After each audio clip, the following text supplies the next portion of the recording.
በስመ አብ ወወልድ ወመንፈስ ቅዱስ አሐዱ አምላክ አሜን። ይትባረክ እግዚአብሔር አምላክ እስራኤል ወአምላክ አበዊነ ቅዱሳን ዘተሳሃለነ ወገብረ መድኃኒተ ለዘዚአሁ።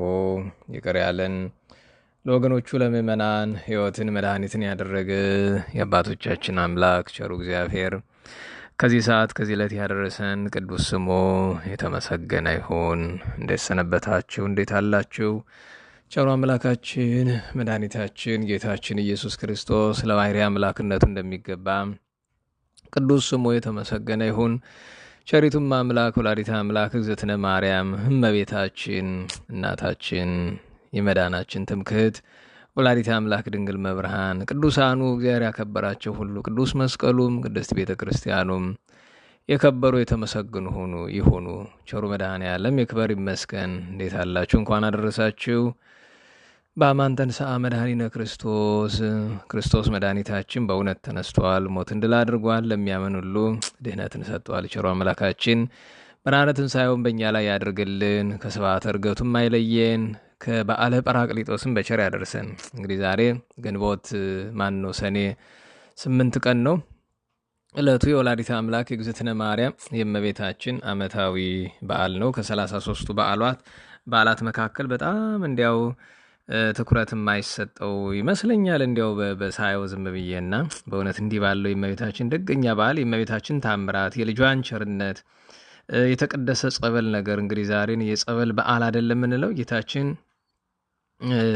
ይሄ ማየ ምሕጻብ ቡሩክ የሚለው መጽሐፍ የተባረከ የተቀደሰ የመጠመቂያ ጸበል ያፈለቀበት ጌታችን የሚጠጣውንም የምንጠመቅበትንም በሐዲስ ኪዳን እንግዲህ ለመጀመሪያው ጊዜ አፍልቆ ገና በስደቱ እመቤታችን ጋር እያለ እንግዲህ አመንግደቱ ይላል። በስደቱ ጊዜ እምታይተ እግራ ለድንግል እሙ ይላል። ከድንግል ማርያም ከእናቱ እግር ስር ያፈለቀልን ምስጢርም ስላለው ነው። ከእግሯ ስር ማፍለቁ እመቤታችን የረገጠችው መሬት ምን ያህል ቅዱስ እንደሆነ አሁን ቅዱስ ሙሴን የረገጥከው ምድር የተቀደሰ ነውና ጫማህን አውጣ አለው። ከእግር ጫማህን አውጣ አውለቅ አለው።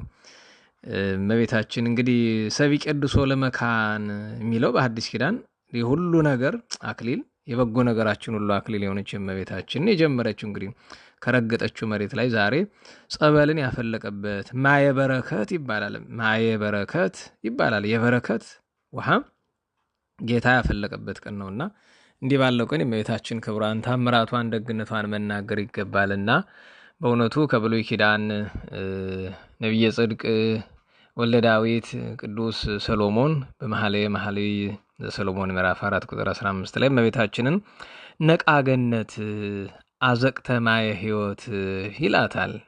ነቃገነት የገነት ምንጭ ነሽ ይላታል። የገነት ምንጭ፣ የገነት ውሃ ምንጭ ነሽ። አዘቅተ ማየ ሕይወት የሕይወት ውሃ ጉድጓድ፣ የሕይወት ውሃ የተገኘብሽ ነች ይላታል። ዘውህዘት ሊባኖስ ከሊባኖስ ከደጋ የመጣች የተገኘች ብሎ ይናገራል። ምን ማለት ነው? በኋላ እንመለስበታለን። መጀመሪያ የበዓሉን ምንነት እናንሳ። እንግዲህ እመቤታችን ድንግል ማርያም ብዙ በዓላት አሏት። ከነዚያ መካከል በውሳኔ መንፈስ ቅዱስ ያደረባቸው አባቶቻችን 33ቱን በዓላት እንድናከብር አዘውናል። ከ33ቱ በዓላት መካከል 12ቱ በ21 የሚገኙ ናቸው። በ12ቱም ወር ያሉ 21 እየራሳቸው ምክንያት አላቸው። ደጋግ በዓላቶቿ ናቸው፣ ከመስከረም እስከ ጳጉሜን ድረስ ማለት ነው። ከዛ ውጭ ግን እንግዲህ ግንቦት 1 ቀን ሲሆን የእመቤታችን ልደቷን እናስባለን። 2ን ዘለን በ3 ታኅሳስ 3 ቀን ሲሆን የእመቤታችን የድንግል ማርያምን ቤተ መቅደስ መግባቷን እናስባለን። 4ና 5ን ዘለን በ6 ህዳር 6 ቀን ደብረ ቁስቋምን እናስባለን። 7ን ዘለን በ8 እመቤታችን ድንግል ማርያም ጌታችን ልጇ ከእግሯ ስር የተቀደሰ ውሃን ያፈለቀበትን እና ከዚያ ደግሞ ቅዳሴ ቤቷ እዚያ ስፍራ የተከበረበትና ድንቅ ታምራት የገለጠችበትን እናስባለን። ከዚያ 9ን ዘለን ደግሞ በ10 የእመቤታችን የድንግል ማርያም በዓለ ጼዴንያ ያለ የቅዱሳት ስዕላት በዓል ነው፣ የተአምሯ በዓል ነው። እንዲህ እያልን አንድ በአንድ ብንቆጥር አበይት የእመቤታችን በዓላቶቿ ከ12ቱ በተጨማሪ 21 በዓላትን እናገኛለን። 21 እና 12 ቢደምሩት 33 ይሆናል። ከነዚህ መካከል 6ቱ ከ21ን ከቀነስ ነው 5ቱ ቀናት የሚገኙት በግንቦት፣ ሌሎቹ 5ቱ ቀናት የሚገኙት ደግሞ በነሐሴ ይሆናል ማለት ነው። ስለዚህ ግንቦትና ነሐሴን ግንቦት ላይ 21ን ትተን 4 ከ22 እስከ 25 ያሉት ማለት ነው። ነሐሴ ላይ 21ን ትተን ከ16 እስከ 20 ያሉትን ብንቆጥራቸው እንግዲህ ሁለቱ እነዚህ በተከታታይ የሚከበሩ 9 ዕለታት አሉ። እነዚህኞችን ብንጨምራቸው 11 ዕለታት ማለት ነው።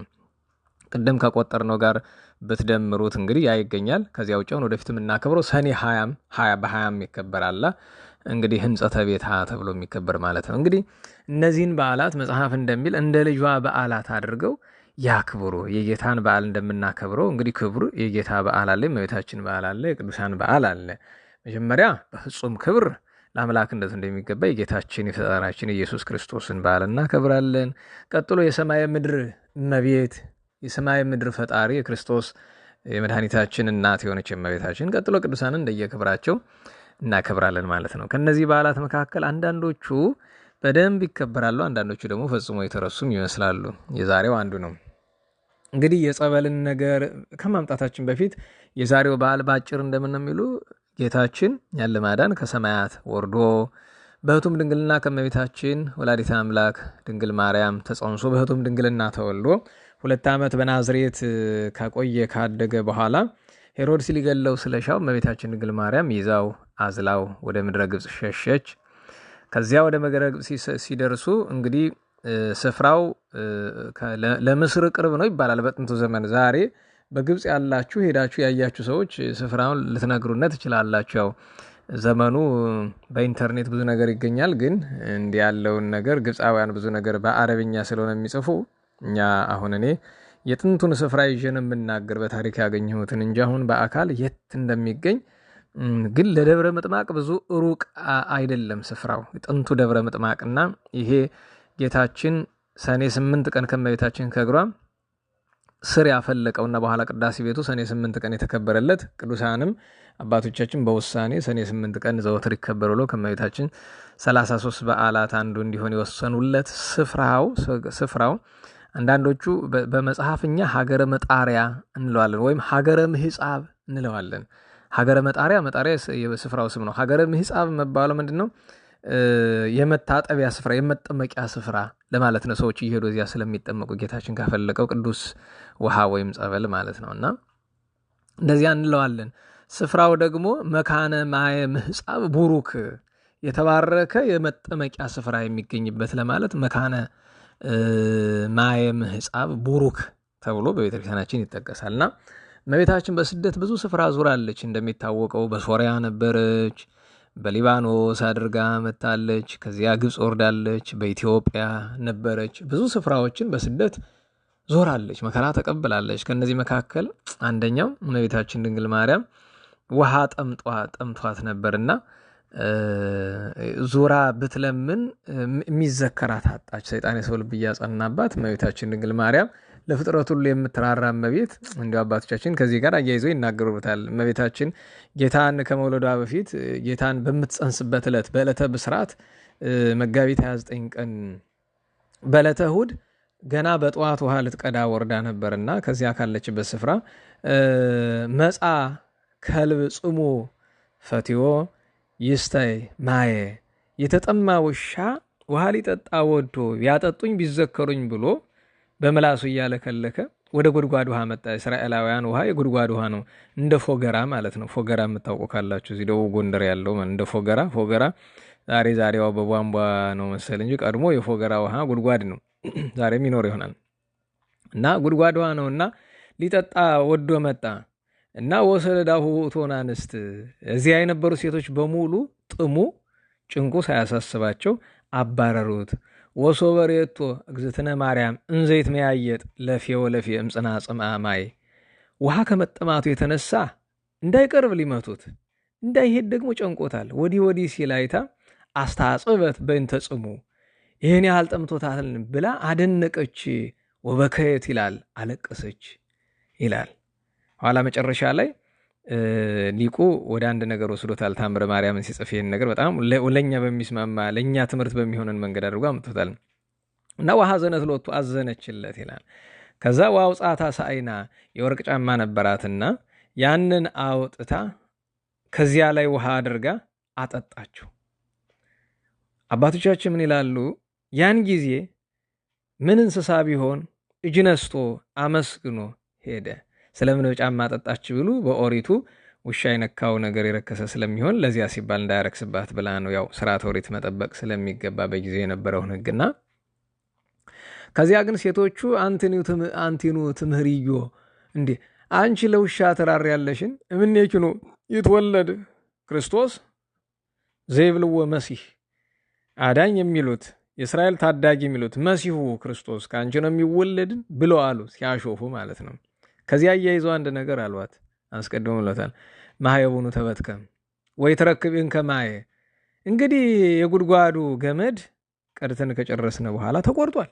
ከዚህ በኋላ ውሃ አታገኝም፣ እንዴት ልትሆኝ ነው ብለው አሏት። እነሱ እመቤታችን መለሰለችላቸው። ማይሳ እኮ የማይመቅዘ ይወጽእ ለኋላ ለትርጓሜ ይሆነናል። ውሃ እኮ ከጥልቅ አይገኝም አላም ላይሉ አለች፣ ከሰማይ ነው እንጂ። ወዛ አስተዮ ለዝንቱ ከል ይሁበኒ ማየ ምላይሉ ይህንን ውሻ ያጠጣ እግዚአብሔር ከሰማይ ይሰጠኛል ብላለች። በዚህ አባቶቻችን ውሃ ከጥልቅ ሳይሆን ከሰማይ ነው ማለቷ እመቤታችን ድንግል ማርያም የመዳናችን ማየ ሕይወት ክርስቶስ ከሰማይ እንደሚመጣ ትንቢት መናገሯ ነው። መንፈስ ቅዱስ ሲያናግራት ነው። መንፈስ ቅዱስ ተለይቷት የማያውቅ ናትና። ዘአስተዮ ለዝንቱ ከልብ ይሁበኒ ማየ ምላይሉ አለች። ይህንን ውሻ ያጠጣው ብላ እሷ አጠጣው ሳለ በጎውን ስራ ለእግዚአብሔር ሰጥታ፣ እሷ በጎ ሰርታ ግን እኔ በጎ ሰራው ሳትል ይህንን ውሻ ያጠጣ አለች። ይህን ውሻ ያጠጣ ማለቷ በሁለት ተመዝግቧል። አንደኛው ፍትህ ነው። ፍትህ መሆኑ በምን ታውቋል ቢሉ ውሃው እግዚአብሔር ነውና፣ በእግዚአብሔር ውሃ አንዳንድ ሰው እገሌን ውሃ አጠጣሁት፣ እገሌን እንዲሰጠሁት፣ እገሌን ሰጠሁት። ያ የሰጠሁን ነገር አንተ አልፈጠርክም፣ አንቺ አልፈጠርሽውን ያልፈጠርሁት እግዚአብሔር የፈጠረውን ነገር ሰጠን አይባልም ይላሉ አባቶቻችን። ሰጠው አይባልም፣ እግዚአብሔር ሰጠ ነው የሚባለው። ለምሳሌ ከቤታችን እንጀራ ኑሮ ወስደን አሁን እኛ እንጀራው የምናስበው እዚህ ሰርቼ ደሞዝ ተቀብዬ በዛ ገዝቼ ምናምን ብለን ነው የምናስብ። የለም፣ እህሉን የፈጠረው እግዚአብሔር ነው። ገንዘብ ብለህ ለፍቻ ያገኘሁት የምትለው ገንዘብ ወረቀት ነው። በነገራችሁ ላይ ከኪሳችሁ ላይ በገንዘቡ ልክ አንድ ነጭ ወረቀት ቁረጡ እና ይሄኛው ነጭ ወረቀት ዋጋ አለው የለውም? ለምን እንደሆነ ታውቃላችሁ? ዋጋ የሌለው ከዛኛው ከብሩ ስለሚያንስ አይደለም። እንደ ብሩ ይሄኛው ስምምነት ስለሌለው ያኛው ስምምነት ያለበት ምልክት ስላለው ነው። የስምምነት ጉዳይ ነው እንጂ ሌላውም ወረቀት ሆነ ብሩ ለውጥ የለውም። ወረቀት ነው። ያኛው ግን በስምምነት ዋጋ እንዲኖረው እንድንጋደልበት ከእግዚአብሔር እንድንጣላበት ሆኗል። ለዚያ ነው ጌታ ማስቀድሞ ኢትክሉ ተቃኒዮ ለክልኤ አጋዕዝት፣ ለሁለት ጌታ ለገንዘብና ለእግዚአብሔር መገዛት አትችሉም ብሎ የገንዘብን ነገር አስቀድሞ አስጠንቅቆናል። ለሁሉም የእመቤታችን ጽኑ ስብከት ነው። ይሄ በጣም ጽኑ ስብከት ነው። ወዘአስተዮ ለዝንቱ ከልብ ይህንን ውሻ ያጠጣ በእጇ ደክማ ውሃ ቀድታ አጠጣ። ግን እኔ አይደለሁም እግዚአብሔርን ያጠጣው አለች። ቀጥላ ደግሞ አለች ይሁበኒ ማየ ምላይሉ አለች፣ ከሰማይ ውሃ ይሰጠኛል ይላለች። ይህን ስትል ለጊዜው በታምራት ሴቶቹ እያዩ እንስራዋ ሞላ በታምራት። ለፍጻሜው ግን ይሁበኒ ማየ ምላይሉ አለች። እግዚአብሔር አብ አንድያ ልጁን ማየ ሕይወት፣ ማየ መድኃኒት፣ ማየ በረከት የተባለ የዘላለም ጥም የሚያጠፋ ለዘላለም የሚያረካ እውነተኛ መጠጥ የተባለ እውነተኛ ውሃ፣ አማናዊ ውሃ ክርስቶስ ከሰማይ እንደሚወርድ አካላዊ ቃልን ጸንሳ እንደምትወልድ ትንሽ ተናገረች። እንግዲህ ከመጽነሷ ከጥቂት ደቂቃዎች በፊት ማለት ነው፣ ብስራት ከመስማቷ በፊት። ግን ደራሲ ምን አለ? ከዚያ ህየንተ ስሐቅ ወስላቅ አንበቦሙ መንፈስ ቅዱስ። እነሱስ እየዘበቱ መስሏቸው ነበር ክርስቶስ ከአንቺ ይወለዳል ብለው ይስላት፣ ግን እነሱ ዘበት መስሏቸዋል። መንፈስ ቅዱስ አፋቸውን ከፍቶ ፊታቸውን ጸፍቶ አናገራቸው። ከመ ይከውን ላቲ ቃለ ተነብዮ እሙነ ወጽዱቀ ብሏል። በትክክል የተናገሩት ነገር ትክክል ነው። እነሱ ያሾፍ ነው መስሏቸዋል፣ ግን መንፈስ ቅዱስ ነው ትንቢት ያናገራቸው ፊታቸውን ጸፍቶ ማለት ነው። ከዚያ በኋላ እመቤታችን ድንግል ማርያም ጌታን ጸንሳለች በብስራተ ቅዱስ መልአክ ማለት ነው። ነገር ግን ታምረ ማርያምን የጻፈ ቅዱስ ሰው መጨረሻ ላይ መሎታል። በውሻ ላይ እንዲህ ያለ ርኅራኄ ካሳየች የጌታችን የመድኃኒታችን ኢየሱስ ክርስቶስ የልጇን ቅዱስ ሥጋው ክቡር ደሙን በምንቀበል በእኛ በክርስቲያኖች ላይማ ብንለምናት ተጠማን ምላት እንዴት ያለ ርኅራኄ አታሳየን ብሎ አድንቆ ወስዶታል። ለሁሉም እመቤታችን ድንግል ማርያም በስደት እያለች ሰይጣን የሰው ልብ አጽንቶባት የሚዘከራት አጣች። በተለይ አንድ ቀን ውሃ ለምናለው ብላ ስትሄድ ሰሎሜ ጌታን አቃቅፈው ነበር። እመቤታችን ለልመና ልጇን ለማንገላታት ለቅድስት ሰሎሜ ሰጥታ ነበርና ሄዳ ስትመለስ የአምላክ እናት እመቤታችን ድንግል ማርያም አላገኘችውም። ማለት ጌታችንን ቅዱስ ሰሎሜና ዮሴፍ አረጋዊን አገኘች። ነገር ግን ውሃም ሳታገኝ መጣች። እንደገና ደግሞ ጫማውን ሌባ ወስዶበት እመቤታችን ድንግል ማርያም አገኘች እና በዚህ ምክንያት እግዝእትነ ማርያም ወላዲተ አምላክ ምርር ብላ አዘነች፣ አለቀሰች። ከዚህ በኋላ ነው እንግዲህ ውሃ የመፍለቁ ነገር የመጣ።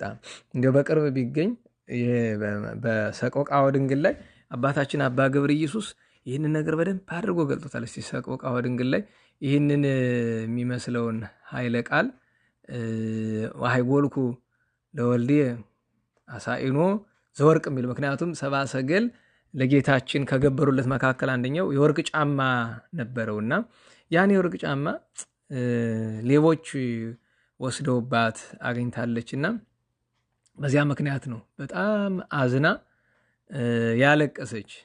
እና እሱን እኮ በእውነቱ አንዳንድ ቃል ሲፈለግ አይገኝም እንጂ እሷን ነገር እንዲያው አባ ገብረ ኢየሱስ እንዴት አድርጎ ተናግሯት ነበርና ብትገኝ እንደምን ጥሩ ነበረ በእውነቱ። ግን ያው የምታውቁት ነው ጥቅስ ፍለጋ ከገባሁኝ አራገኘው ዛሬስ ቀንቶኛል። እንግዲህ መለኮት ጓላ ሶበ ጸምአ ከመ ደቂቅ እግዚአብሔር ልጇ እግዚአብሔር ወልድ ልጇ መለኮት ዓለሙን ሁሉ የሚገዛ ልጇ ሶበ ጸምአ ከመ ደቂቅ ስጋችን ተዋህዷልና እንደ ሕፃናት ልማድ ተጠማው ባለ ጊዜ ዘይሰፍሮ በህፍኑ ለማየ ባሕር እሙቅ እርሱ እኮ ጥልቅ ውቅያኖስን በእጁ መካከል የሚሰፍረው ነበረ። በከየት ወትቤ ማርያም ማይነቅ እመቤታችን ድንግል ማርያም ማይነቅ የተባለች እመቤታችን ድንግል ማርያም አለቀሰች፣ እንዲህም አለች እምሰብአ ሀገር አልቦ ዘያምር ለጽድቅ። ከዚህ ሀገር ሰዎችስ እውነትን፣ ቸርነትን፣ ደግነትን፣ ምጽዋትን የሚያውቃት የለም። ጽድቅ እንግዲህ እንዲህ ተብሏል የሚተረጎም እንደያገባቡ አይደለ። ለዚህ ግን በአራቱም ያስኬዳል። እውነትን፣ ቸርነትን፣ ደግነትን፣ በጎ ስራን፣ ትሩፋትን፣ ምጽዋትን የሚያውቃት የለም አለች። አልቦ ዘያምራ እምሰብአ ሀገር አልቦ ዘያምር ለጽድቅ የተባለው እኮ ዛሬ ለእኛ እንዳያስተረጉምብን ያስፈራል እኮ አይደለም። ተጨካክነን የለ በጣም እና ሳልክዎሙ ማየ ውሃ ለመንኋቸው ይሃቡኒ በሕቅ እንዲያው ጠብታ እንኳ አልሰጡኝም። ወሀይጎልኩ ለወልድየ አሳኢኖ ዘወርቅ የልጄን የወርቅ ጫማ ለዚህ ደግሞ አስጠፋ። እዚያ ብሄድ ውሃ ላገኘው እዚህ ብመጣ የልጄ ጫማ ጠፍቶ ብላ ምዕራብ ታለቅስ። ቀጥሎ ያለው ነገር ይመጣል። ደራሲ ይላል ሰሚዮ ሕፃን ለሙ ጋራ። የዛሬው በዓል እንግዲህ እንደዚህ ነው።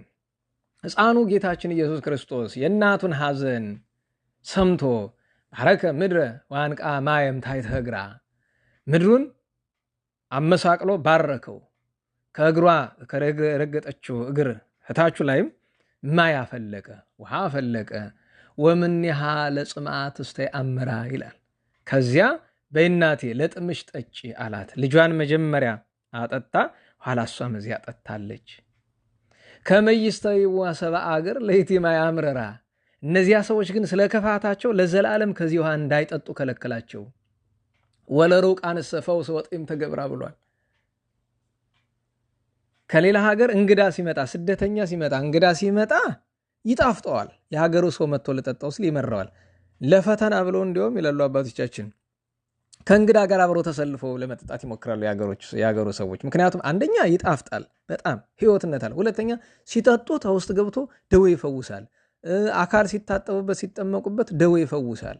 ዝልጉሱን፣ ደካማውን፣ ጎባጣውን ያቀነዋልና ያን ብለው ከሌላ ጋር ተሰልፈው ሲሄዱ እንግዳው ጠጥቶት ጣፍጦ ዞር ሲል ይሄኛው ሲጠጣው መራራ ይሆናል። አሁንም እንደገና ሌላ እንግዳ ሲጣፍጠው የሀገሬው ሰው ይመርበታል። እንዲህ ያለ ድንቅ ታምራት ቸሩ መድኃኔዓለም ጌታችን ያደረገበት በዓል ነው። ይሄ እንግዲህ ይሄ እንደ መግቢያ በዓሉ ምንድን ነው የሚለው እናያለን። አሁን ወደ ርዕሳችን እንመለስና ጥቂት ነገሮችን እንነጋገር። እንግዲህ ነቃ ገነት ይላታል ቅዱስ ሰሎሞን በመኃልዩ ምዕራፍ 4 ቁጥር 15 ላይ ነቃ ገነት የገነት ምንጭ እና አሁን ገነትና ምንጭ ምንድን ነው የሚለውን ነገር መመልከት ነው። ከዚያ የዚህን ሀተታ ደግሞ አዘቅተ ማየ ሕይወት ቅዱስ ያሬድ በአንቀጸ ብርሃን ድርሰቱ ላይ መሰሉን ነገር ተናግሮታል።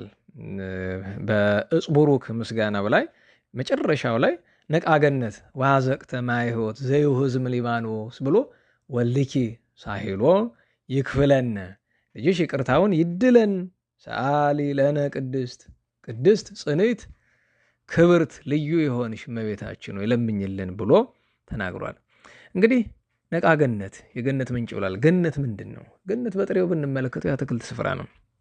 አሁን የአትክልት ስፍራ ሲባል አሁን ለምሳሌ ብዙ ጊዜ አሁን በእንግሊዝኛውን ለምትናገሩ ሰዎች ለምሳሌ ጋርደን አለ፣ ፓራዳይዝ አለ። ፓራዳይዝ የሚለውን ከፍ ላለ ነገር ስለሚጠቀሙበት እኛ በአማርኛችን በቤታችን ያለውን የአትክልት ስፍራ እንለዋለን እንጂ ገነት ብለን አንጠራው። ምክንያቱም ገነት የምትባል የምናውቃት አለች። እንግዲህ ገነት በጥሬው የአትክልት ስፍራ ነው። አትክልት ስፍራ ሲባል ዝም ብለህ በር ያለው የአበባ ተክለ ምናምን እንዳይመስል። አሁን አትክልት ሲባል እነዚህ አትክልቶች ከዚህ ዓለም አትክልት የተለዩ ናቸው። ለዚያ ነው እግዚአብሔር በዕለተ ሰሉስ ሲፈጥር አዝሬትን፣ አትክልትን፣ እጽዋትን ሲፈጥር የገነት እጽዋትን ለብቻቸው ነው። እንደዚህ ዓለም አትክልት አይደሉም፣ ለየት ያሉ ናቸው። እና ዝም ብሎ አይ ገነት ማለት እኮ የአትክልት ስፍራ ነው ብለህ በደጅ ያለውን አንተ የተከልከውን ነገር ሁሉ ይሄ ደግሞ አበባው ምኑ ያለበትን ነገር ገነት እንዳትለው። የለም።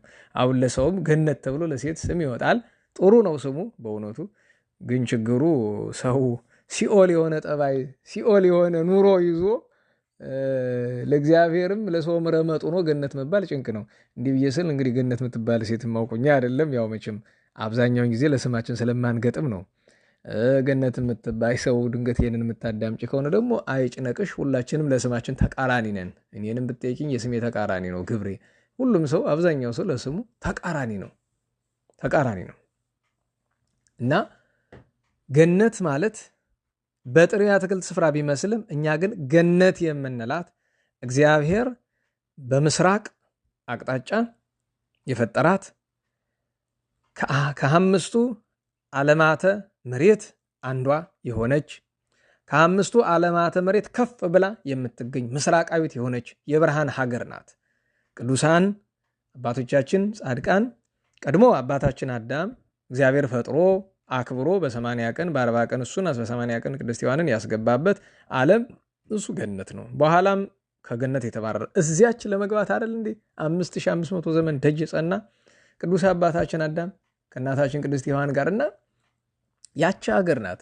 እቺ ሀገር እንግዲህ አፈጣጠሩን ሲናገሩ አባቶቻችን ምን ይላሉ? እንግዲህ 20 ዓለማት ከሚባሉት አምስቱ ዓለማተ መሬት ናቸውና በምድር ያሉ ዓለማት ደረጃቸው እንዲህ ነው ይላል።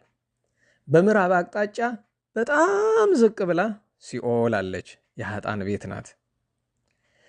ጥቂት ከፍ ብላ በማዕከል ምድር አለች። በመካከል እኛ የምንኖርባት ምድረ ፋይድ ትባላለች።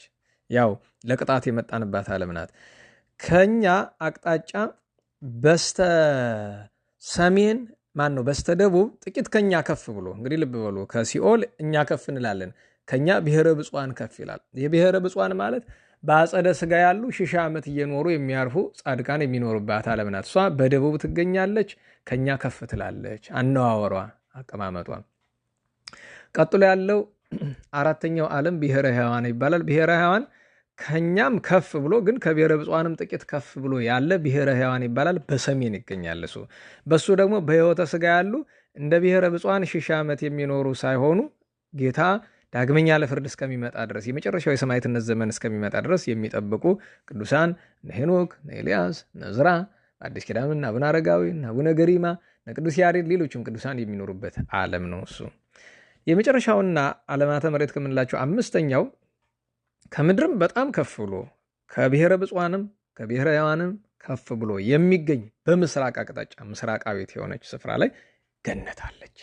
ይቺ ዓለም ጣዕመ ዜናዋ በሰው አንደበት መንፈስ ቅዱስ ቤት ባላደረገው መንፈስ ቅዱስ ምስጢራትን በማይገለጥለት ሰው አንደበት የምትነገር አይደለች። በውስጧ ያላት ነገር እንግዲህ እንድታውቁት አባታችን አዳም ሲኖርባት እየበላ እየጠጣ ነበር። በአጸደ ስጋ ነበር የሚኖርባት። አሁን ግን በአጸደ ነፍስ ነው የሚኖርባት። በአጸደ ስጋ ለጉብኝት ቅዱሳን እመቤታችን እንደነ ቅዱስ ጎርጎርዮስ ራዕየ ያሉትን እንደነ አባ ቴዎድሮስ የምስራቃዊውን የመሳሰሉትን ተወስዳቸዋለች እንጂ ያም ደግሞ አይኖሩበትም፣ ተመልሶ ይመጣሉ። ገነት በአጸደ ነፍስ ነው አሁን የሚኖርባት። አሁን ነቃ ገነት ብሎ ሲናገር ለጊዜው በጥሬ ዘሩ ወዲያ ሄዶ በጥንተ ፍጥረት ከገነት ምንጭ ከዕፀ ሕይወት አለች ገነት ውስጥ። ከገነት እጽዋት መካከል አንደኛዋ ዕፀ ሕይወት ናት፣ ሁለተኛዋ ዕፀ በለስ ናት፣ ሶስተኛዋ ዕፀ ወገነት ናቸው። አሁን አባቶቻችን ምን ይላሉ? ገነትም የእመቤታችን ምሳሌ፣ አራቱ አፍላጋት ከዚያ ከዕፀ ሕይወት ስር ይመነጫሉ። አራቱ አፍላጋት የተባሉ አርባዕቱ ወንጌል አርባዕቱ ነው። ከዚያ መንጭተው ዓለምን አጠጥተው ተመልሰው ይሄዳሉ። እነዚሁም በቤተክርስቲያናችን መጻሕፍት ግዮን፣ ኤፌሶን፣ ኤፍራጥስ እና ጤግሮስ የሚባሉት ናቸው። ከነዚህ ከአራቱ አንዱ በእኛው ሀገር አለ እንላለን። ግን ያ ማለት በምድር ያለው ይሄ እኛ የምናየው በእጃችን የምነካው የገነት ውሃ ነው ማለት አይደለም። እሱ ሌላ ምስጢር ነው፣ ዝርዝር ውስጥ አልገባም። ግን ያቺ ገነት እመቤታችን ናት ብለው አባቶቻችን አስተምረዋል። ገነት ይእቲ ነቃ ገነት አዘቅተ ማየ ሕይወት። ልክ ሊቁ እንዳለው ቅዱስ ሙሴን ምርሆ ቅሰረ ይዋ ወተአመህዋ፣ ከሩቅ ነው አዩት። ወአይመሩ ከመሃገሮሙ ይእቲ፣ ሀገራቸው እንደሆነች አወቁ። ገነት ይእቲ ነቃ ገነት አዘቅተ ማየ ሕይወት ብሎ ቅዱስ ሰሎሞን ዘውዘትም ሊባኖስ ያለውን እነሱ ማሂደር ለንጹሐን፣ የንጹሐን ጻድቃን ማደሪያው ነች። ለጊዜው ገነት ብሎ ያላት ኢየሩሳሌምን ነው። ለሁለተኛ ምስጢር ደግሞ ራሷ ጻድቃን የሚኖርባትን ገነት ነው። የመጨረሻው ምስጢሩ ግን ገነት የተባለች እመቤታችን ናት። እመቤታችን ገነት ብቻ አይደለም ዕፀ ሕይወት ይላታል። እመቤታችን በገነት ያለችው ዕፀ ሕይወት፣ እነዚህ አፍላጋት የሚመነጩባት እመቤታችን ናት። እንግዲህ ዕፀ ሕይወት እመቤታችን፣ ፍሬ ሕይወት ጌታ። ዕፀ ሕይወት ድንግል ማርያም፣ ፍሬ ሕይወት ጌታ ነው ከእመቤታችን የተገኘ። እመቤታችን ወልዳ በተድላ መለኮት ወልዳ ለእኛ መድኃኒት ሕይወት እንዲሆነን የሰጠችን። እሱ ብቻ አይደለም፣ አባቶቻችን ዕፀ በለስም እመቤታችን ናት ብለዋል። አሁን ዕፀ በለስ ስለበሉ ተሳሳቱ በሚለው ምሳሌ አይደለም የምንሄደው። በኋላ ግን በበለስ ሀፍረታቸውን የሸፈኑ ብሎ የለ የቅዱሳንን በብሉይ ኪዳን የነበሩትን በሙሉ የአዳም ኃጢአት የወረሳቸውን በሙሉ ሀፍረታቸውን የከደነችላቸው እመቤታችን ስለሆነች። ሶስተኛው ደግሞ ዕፀ ወገነት ይባላሉ። የገነት እጽዋት በሙሉ እመቤታችን ምሳሌ ናቸው ይባላል። እነዚያ እጽዋት ሲበሏቸው ጣዕማቸው እንግዲህ በልተዋቸው አይለወጥ፣ ከሆድ ከገባ በኋላ አያም አይቆርጥ፣ ደስ የሚያሰኙ መዓዛቸውም ጣዕማቸው እና እነዚህ እጽዋት የእመቤታችን ምሳሌ፣ ፍሬው የጌታ ምሳሌ ስለሆነ እመቤታችን እንግዲህ ገነት ባለው ነው። ይሄ እንግዲህ የገነት ምንጭ አይደለ? ነቃ ገነት ብለናል። ሁለተኛው ነገር ምንጭ ምንድን ነው? ምንጭ ማለት መፍለቂያ መገኛ ማለት ነው። አሁን የገነት ምንጭ ብሎ እንግዲህ ምንጭ ሲባል መቼስ አንዳንድ ከተማ ተወልዶ ያደገ አሁን እኔ እንዳለሁበት ሀገርም ያለ ቢሆን አንዳንድም ከተማ ተወልዶ አድጎ አንዳንዱም ደግሞ ምንጭ በተግባር የማያውቅ ሰው ይኖራል በእውነት። ስለዚህ ገጠር የተወለደ ሰው ስንቱን ያውቀዋል። ምንጭ ሲባል እንዲያው ዝም ብሎ ለምሳሌ መሀል አዲስ አበባ ስትሄዱ ስንት ተቆሻሻ አለ አይደለም? በዛ በወንዙ በምኑ የሚሄድ የምታዩትና መቼም ያንን እያሳየውን ያላስተምርም። ለማስተማር እንደ ጎንደር እንደ ልደታ ምንጭ አለ፣ እንደነ ፈጭፋጭት እንደ ሌሎቹም እንግዲህ ጎንደር ማት ምንጭ አይደል የነበረው ከ44 በላይ ምንጭ እንደዚህ ያሉት ወይ ገጠር ወጥቶ ደና ምንጮችን። ለምን ምንጭ ከምንጭ ሲወጣ አስተምር ከታች የፈለገ ሊሆን ይችላል። ከምንጭ ላይ ሲወጣ ግን ንጹህ ነው። የእመቤታችን ምሳሌ የተደረገ እሱ ነው። አሁን ነቃ ገነት ብሎ አሁን በዚህ ዓለም ምንጭ ሳይሆን እመቤታችን የሚመስላት በገነት ባሉት ከዕፀ ሕይወት ስር በሚመነጨው። አሁን አበው ምን ይላሉ? የገነት ምንጭ የተባለች እመቤታችን ናት። እመቤታችን የገነት ምንጭ እንላታለን። ነቃ ገነት አበው ሲተረጉሙ በሁለት ነው። ነቃ ገነት ብለው ነቅ የተባለች እመቤታችን፣ ገነት የተባለ ጌታ ይላሉ። እንደገና ደግሞ በድርቡ ራሱ ነቃ ገነት እመቤታችን፣ ማየ ሕይወት ጌታ፣ አዘቅተ ማየ ሕይወት ይላታል። አዘቅት እመቤታችን፣ ማየ ሕይወት ጌታ የተገኘባት። ይሄ የሕይወት ውሃ ከዚያ ከበጎ ጉድጓድ እንደሚገኝ ማየ ሕይወት ጌታችን ደግሞ ከእመቤታችን ስለተገኘ ማለት ነው። እና እመቤታችን ነቅም ይላታል። ነቃ ገነት ብሎ ገነትን ጌታ ነቅ እመቤታችንን ብሎ ማለት ነው። አንድም ደግሞ ነቃ ገነት እሷን ብሎ ማየ ሕይወት ጌታ ይሆናል ማለት ነው። እና ጠቢው ቅዱስ ሰሎሞን የሰው ልጅ በዚህ ዓለም የሚያስፈልገው ነገር እንዲያው አንደኛ የሚያስፈልገው ነገር ብዙ ጊዜ እስትንፋስ ሊሆን ይችላል። ሰው ሳይተነፍስ የተወሰነ ደቂቃ በኋላ መቆየት ስለማይችል ማለት ነው። ያ እስትንፋሱ አባቶቻችን እስትንፋሱ በረድኤተ እግዚአብሔር የተሰጠን እግዚአብሔር የፈጠረልን ነፋስ ሳንተነፍስ መኖር አንችልም። የኦክሲጅን የምትሉት ነገር ንጹህ አየር ይባላል አይደለም? ንጹህ አየር ማለት ነው መሰለኝ። በነገራችሁ ላይ ወላችሁ እኔ በጣም የሚያስገርመኝ ነገር ልንገራችሁ። ንጹህ አየር ምን ማለት ነው? ንጹህ አየር ማለት ከኛ ጋር ያልተነካካ ማለት ነው። ከሰው ጋር ከተነካካ እኔ ይገርመኛል። እኛ ወደ ውስጥ አወጥተን ስናወጣው የተበላሸ ነው የሚሆነው። ይህ ሁሉ ኃጢአት ያመጣው እንደሆነ ማወቅ አለብን። በእውነቱ ይገርመኛል። የቅዱሳን እስትንፋስ እስቲ ልብ በሉት። ቅዱሳን በታመመ ሰው ላይ እፍ ሲሉበት ካርቦን ዳይኦክሳይድ ይመስልሃል? አይ ተፈጥሮን አይቀይርም እኮ ዞሮ ዞሮ ተፈጥሮማ ምን በመጨ ሳይንሱ ደረስኩበት ብሏል። ምን ስበው ኦክሲጅን ነው እናሰጣው ካርቦን ዳይኦክሳይድ ነው። ያ ግን የተለየ ነው። እስትንፋሱ የተለየ ማለት ረድኤት ያለው ማለት ነው። ቅዱሳን ሲበቁ ሁለንተናቸው የተቀደሰ ነው እስትንፋሳቸው። እኛ ግን ሰው ላይ ብንተነፍስበት በሽታ ነው የምናስይዘው። አስባችሁታል? ልክ አውሬ አይተንፍስብህ ይባላል። አራዊት እነዚህ አራዊት መርዝ ያላቸው አራዊት አይተንፍሱብህ ይባላል። እባቡን፣ ጊንጡን፣ ይሄ ሽላሊቱን፣ ጉበናው ምኑን የመሰለ ነገር አይተንፍስብህ ይባላል። ምክንያቱም እስትንፋሱ መርዝ ነው። ቅዱሳን ሰው መንፈስ ቅዱስ ያደረበት ክርስቶስ ያደረበት እፍ ሲል ጥሩ ነበር። እፍ ብሎ ሲል መንፈስ ቅዱስ ጌታ ተናግሮልን ወነፍሐ ላዕሌሆሙ እፍ አለባቸው። በጥንተ ፍጥረትም አዳምና ሔዋንን በንፍሐት ልጅነት ሰጥቷቸው ነበር። እንደገና በአዲስ ኪዳን ወነፍሐ ላዕሌሆሙ ወይቤሎሙ ንሡሕ መንፈሰ ቅዱሰ መንፈስ ቅዱስን ያሳድራሉ አባቶቻችን እፍ ብለው እና እኛ እኔ ይገርመኛል። ውሃውን ጠጥተነው ንጹህ ውሃ ጠጥተን ክርስቶስ መድኃኔዓለም የፈጠረውን ንጹህ ውሃ ጠጥተን ታውቃላችሁ። የታሸገ ውሃ ያው መቼስ ሳይንሱ መጀመሪያ ምን ይላችኋል? ሐኪም ስትሄዱ አንተ የታሸገ ውሃ ጠጣ፣ ያኛው ምንጭ ምናምን የሚቀዳው ይቅርብ ያምሃል ይላል። ትንሽ ቆይቶ ደግሞ የታሸገ ውሃ ብዙ ስለጠጣ ችግር አመጥቶብሃል። ፕሮሰስ የሆነ ኬሚካል ፕሮሰስ ያለው ነገር ሂደት ያለው ነገር እስቲ እንደው በሞቴ እንደው የትኛውን ያዘሽ? ከዚህ ሁሉ አባቶቻችን የዝናብ ውሃ ጠጥተው አይደል ይኖሩ። ከዝናብ ውሃ በላይ ምን ንጹህ አለ? አንቲ ዘበአማን ደመና፣ እውነተኛ ደመና አንቺ ነሽ። እንተ አስተርአኪ ለነ ማየ ዝናም፣ እውነተኛውን ዝናም አዝለሽ ይዘሽ የተገኘሽ የወለድሽልን እና በእውነቱ እና ውሃውን ጠጥተን ከዛ የምናስወጣው ያው ውሃ ነው እኮ የሚወጣው፣ ግን የቆሸሸ። አንተ ቸሩ መድኃኔዓለም ገርመኛል። እህሉን ደህናውን እህል በልተን አቤት አቤት እሱ ሳይወራ አይቸሩ መድኃኔዓለም ምኑን አመጣሁት እናንተ። ለሁሉም እንተወውና እንዲያው ገርሞኝ ነው። እንዲያው ብቻ ወደ ውሃ እንመለስና እዚህ ዓለም ላይ በጣም የሚያስፈልገ ነገር ምንድን ነው? ውሃ። በጣም እንዲያው በጣም ውሃ የውሃን ነገር ስታስቡት እኮ ስንኳ ሌላ ጌታችን መድኃኒታችን ኢየሱስ ክርስቶስ በወንጌል ሲያስተምር ዘጸማ ይምጻ ሀቤ አለ። አልተሳሳትኩኝ። በቅዱስ ዮሐንስ ወንጌል ምዕራፍ 7 ላይ ይመስለኛል። ዘጸማ ይምጻ ሀቤ፣ የተጠማ ወደ እኔ ይምጣ አለ። በከመ ይቤ መጽሐፍ እንዳለ አፍላገ ማየ ሕይወት ዘይውህዝም ከርሱ። ክርስቶስ ከባህሪው ለእኛ የሚሰጠን መዳንን የሚሰጥ ማየ ሕይወት አለውና ዘይውህዝም ከርሱ አለ። ጌታችን ኢየሱስ ክርስቶስ ማየ ሕይወት ነው። ይሄው እስከምን ተገኝቷል? ጌታ በተሰቀለ ጊዜ ወይቤ ጸማይኩ፣ ጌታ ተጠማ አለ። የውሃን ነገር የምታውቁት ጌታ ያን ሁሉ ስቃይ ሲያሰቃዩት ከምሽት ጀምሮ እስከ 9 ሰዓት ድረስ ለ18 ሰዓት ሲያሰቃዩት ማለት የለመነው ነገር ምንድን ነው? ምግብ አብሉኝ አላለም። ልብስ አልብሱኝ አላለም። እንደው ጥቂት አሳርፉኝ አላለም። ከሁሉ ምን አለ? ጸማይኩ፣ ተጠማ። የውሃ ዋጋ አስቡት። ግን ተጠማው ካለ ከጥቂት ደቂቃዎች በኋላ ጌታችን በገዛ ስልጣኑ ቅድስት ነፍሱን ከቅዱስ ስጋው ለይቶ ሐራዊ መጥቶ ለንጊኖስ መጥቶ ቀኝ ጎኑን ሲወጋው በለ ምልክት ተዋሂዶ ወጥቶ ደምና ውሃ ፈሰሰ።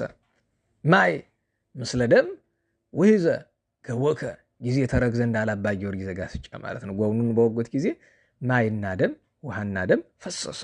በተዋሂዶ ወጥቶ ኋላ በለ ምልክት ፈሰሰ። ያ ማየገቦ ይባላል። የዘላለም ሕይወት የምናገኝበት፣ የዘላለም ሕይወትን የምናገኝበት፣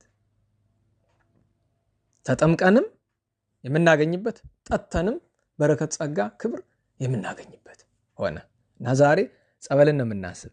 የጸበልን ጉዳይ አንስተን ሌላ ኮተት ውስጥ አንገባም።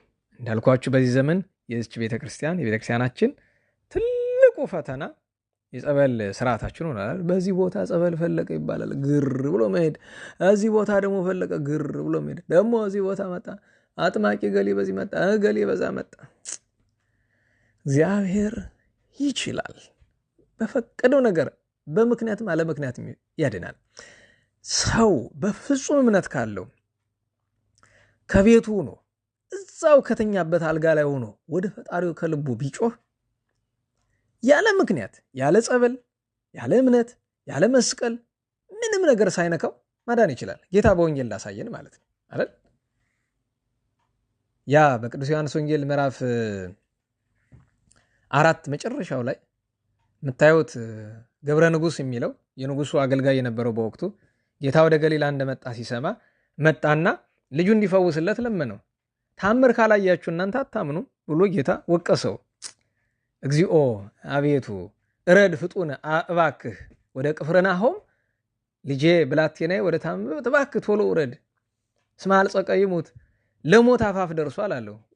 ወይ ቤሎ እግዚእ ኢየሱስ ሁር ወልድከ ኀይወ ጌታ እንዲህ አለው፣ ሂድ ልጅ ድኗል አለው። እንዴት አዳነው? በረቂቅ ስልጣኑ። በቃ ጌታ አለ ምክንያት ሲያድን እንዲህ ነው አይደል? በምክንያትም ደግሞ ምክንያት ማለት እኛ የምናየው እያወቅ ነው እያየ ነው ማለት ነው። እሱ ለምሳሌ ዘውሩ ተወልደን በዚያው በቅዱስ ዮሐንስ ወንጌል ምዕራፍ 9 ላይ ጌታ ወገብረ ጸውረ በምራቁ ይላል። አንድ ምክንያት እኮ ነው። አበው ምን ይላሉ? ጭቃ ማድረጉ እኛ እምነት እንቀባይላ አፈሩን በእምነት እንቀባይላ ያንን ሲያሳየን ነው። ገብረ ጸውረ በምራቁ ምስጢረ ተዋሂዶም በውስጡ አለው። ጌታችን ምስጢረ ተዋሂዶን ሲያስረዳን ነው። ከዚያን ከቀባው በኋላም ጭቃው ብቻውን አላዳነውም። የማይችሉ ነው ሳይሆን ጌታ ሌላም ሊያስተምረን ይፈልገው አለ። ወይ ቤል ሁር ታጸብት በምጥማቃተ ሰሊሆም ሂድ በሰሊሆም በፈሳሽ ውሃ ታጠባለው። ሂዶ በጸበል ተጠምቆ ወገባን ዘይሪ አይደለም የሚለው ወንጌል እያየ ገባ ተመለሰ። በቃ እንደዚህ። ስለዚህ ጌታ በመስቀልም ያድናል፣ በጸበልም ያድናል፣ በእምነትም ያድናል፣ እንዲሁ አለ ምክንያትም ያድናል፣ እንዲሁ ተኛበት ያድናል፣ ይቻለዋል።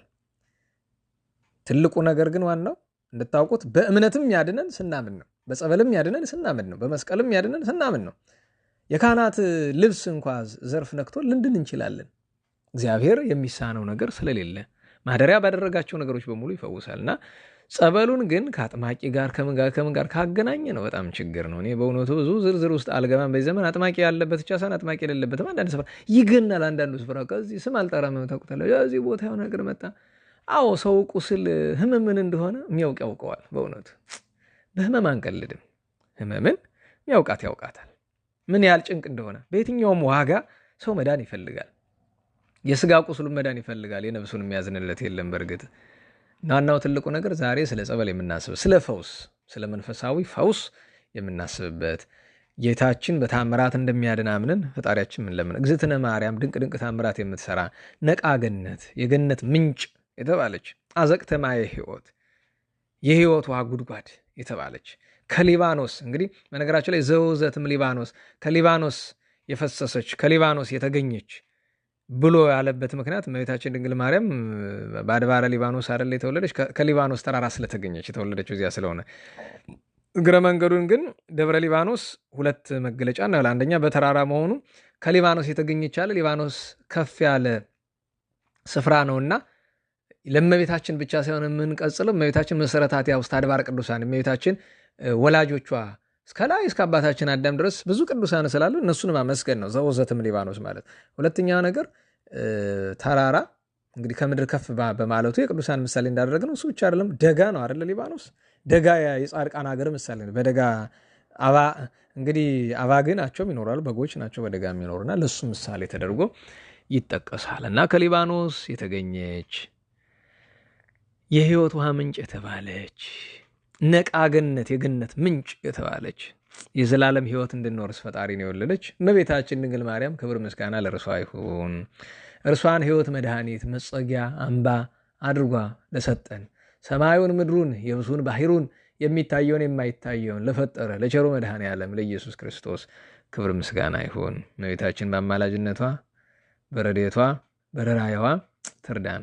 ዛሬ ውሃ ፈለቀችም ተጠማችም ብለን የምናስብና ከስጋም ከነፍስም ጥም በአማላጅነቷ ተሰውረን ሀገራችን ቤተክርስቲያንን ከክፉ ሁሉ ይጠብቅልን። እነ ቅድስት እምዳ እሙለ ርማኖስ እና አባት ካሩን አውሎጊስ ሌሎችም ቅዱሳን ቤተክርስቲያናችን ዛሬ ታስባለች። ዮሴፍ አረጋዊ፣ ቅድስት ሰሎሜን ምንጊዜም የእመቤታችን ስደት የሚነካ ነገር ካገኘን አብረን እናስባቸዋለን፣ እናከብሯቸዋለን። የንጹሐንን በረከት ቸሩ መድኃኔዓለም ያሳድርብን። ስብሐት ለእግዚአብሔር ልዑል ወለወላዲቱ ድንግል ወለመስቀሉ ክቡር ዕፀ ሣህል አሜን።